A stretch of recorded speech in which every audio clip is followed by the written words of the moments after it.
In this premium episode, I interview Shyam Ramanathan.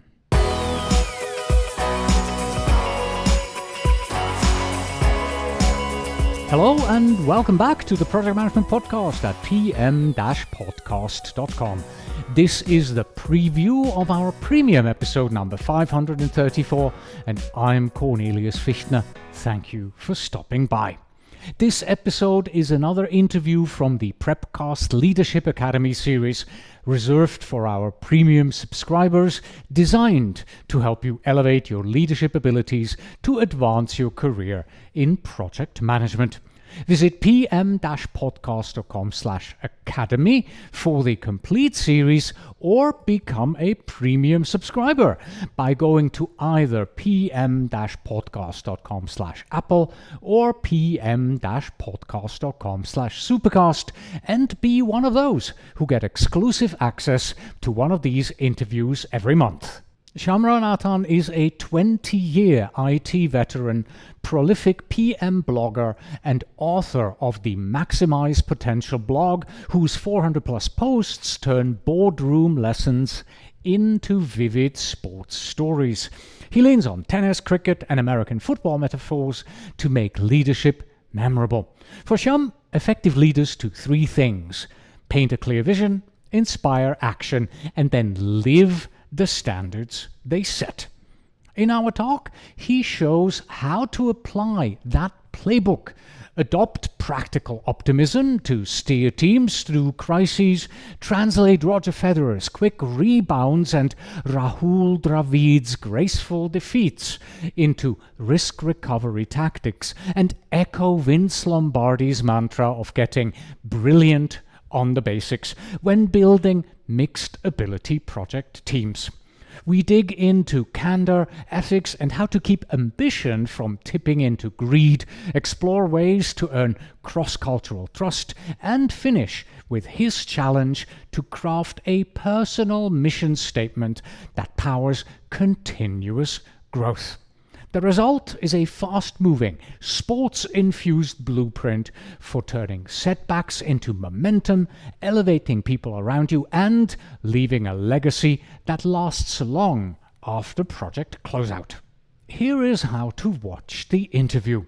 Premium subscribers, please open premium episode 534 in your podcast app to listen to the audio version of the interview. To watch the video of the interview, look for the play video episode link inside of the episode's description text. And if you're in that text and you scroll down, you'll also see a link to download the interview transcript. But if you are not yet a premium listener, please visit pm-podcast.com/apple or pm-podcast.com/supercast to learn more and consider joining. And now, here is a 5-minute preview of the interview for everyone. Enjoy, and until next time. How does a leader ensure that good things continue after they leave? If you see the leaders who are successful, they are the ones who can paint a picture of a beautiful picture, even though the circumstances don't look great at this point of time. Hey, world manager, nobody says world manager. World leader, yes. You have to earn the respect of others to be called a leader. So it's not an easy job, but at the same time, it's not impossible as well.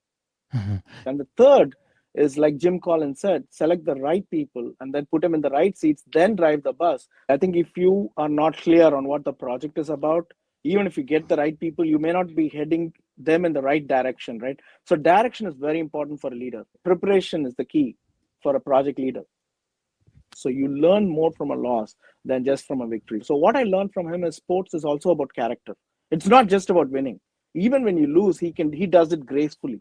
Without a team, there is no leader. That's why, as Kim Scott said in Radical Candor, challenge directly but care personally. You have to protect the self-esteem of the person at all costs. You're only saying the behavior is not what I want. You're never attacking the person, because every individual has their own self-esteem. We don't want to destroy their self-esteem. And one thing about leadership is you have to turn the focus away from yourself to others. And that's not a transition that everybody can make. Like you said beautifully, that where you see yourself is probably where you'll go. That's why people say think big. And I totally agree. you can still win the right way. And you can be in your own lane. That's why carving a niche for yourself is key. Winning is you define the benchmarks, right? For somebody, winning might be finishing that project, right? That project, if you finished it on schedule or on budget, yeah, you've won. That's great. Now set the next benchmark to win again. Winner. Only a winner can acknowledge someone else winning. If you're not able to do that, that's when it leads to greed. So, is it the leader that wins, or is it the cause that wins? They've sacrificed something that normal people would not do, and they really lived for the cause. And in this case, I would say the cause won, and the leader also won in this case, even though they lost their lives, which is the ultimate sacrifice, right? And I think project success is the most important thing, and that's why the succession plan is important, right?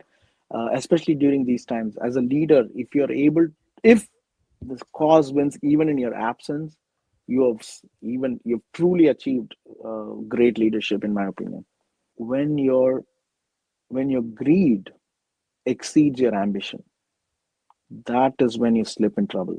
You only Because I don't have any problem with ambition. When power and greed exceed your ambition, that's when the leaders fall from grace. And one thing here also, candor, self candor, right? You acknowledge, yes, I did make a mistake. It was a terrible disaster. I made the mistake. I'm prepared to make amends.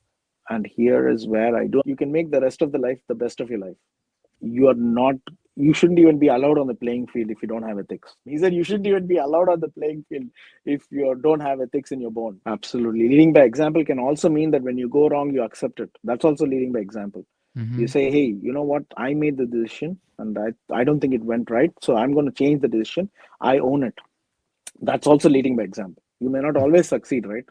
Isn't leadership less about the person and more about building up the people around the person to lead themselves and being able to lead? You need to have, let me put a new word, practical optimism, where you acknowledge the situation, but you always find a solution. I think optimism is the absolute prerequisite for being a great leader, even especially in times of crisis like this.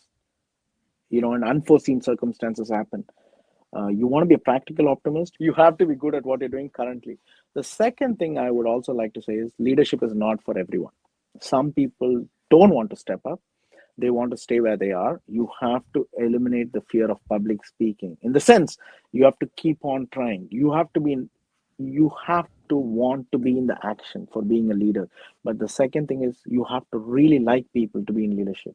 You cannot succeed in leadership if you don't like people, or if you don't want to speak to people, you don't want to be around people, you're not interested in their success.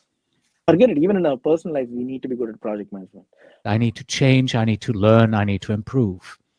Okay. Forget the experts, forget all the experts and everybody, and just take your time and say, this is what I want for my leadership to stand. This is what I want my legacy to be. If you find your mission, you will be excited most of the time and you'll probably be optimistic as well. Let's try to be physically active so that we have the energy, because leadership requires energy. Thank you for being here today. Until next time.